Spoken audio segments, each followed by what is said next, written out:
हिलैले बिया गर्दा मचैले बिया हो पानी पियले बिया बड़ी मुइले बिया नाथ के धैले बिया हो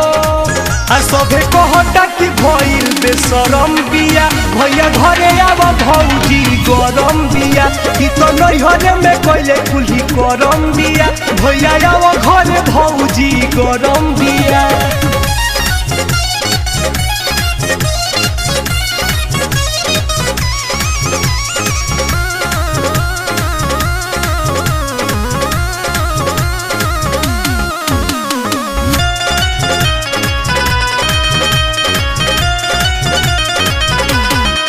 जब से गोइल बाड़ बहारा तब से लागल बाटे पहाड़ा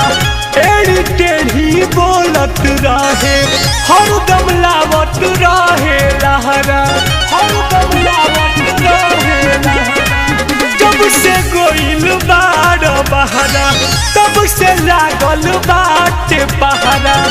एड़ी टेढ़ी बोलत रहे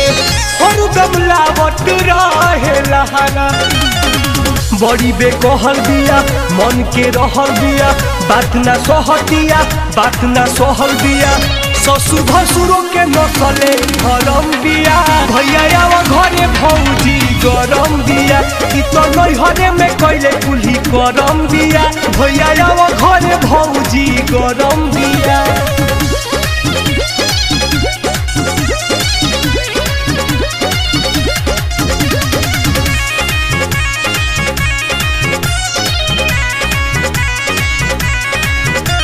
से बोले कहीं बैठे बोला मुहावा रोइटे टाइम से खा ले नहाले अपन के खाली सैटे केहू से बोले कहीं बैठे बोला मुहावा रोइटे टाइम से खा ले नहाले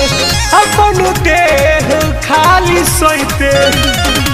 बतिया पूछ देनी रहिया छेक देलस राते टुनटुनावा पर बेला ना फेंक देलस सुनील सागर पकाल हुए से फरम बिया भैया आव घरे भौजी गरम बिया कि तो नैहरे में कइले कुल्ही करम बिया भैया आव घरे भौजी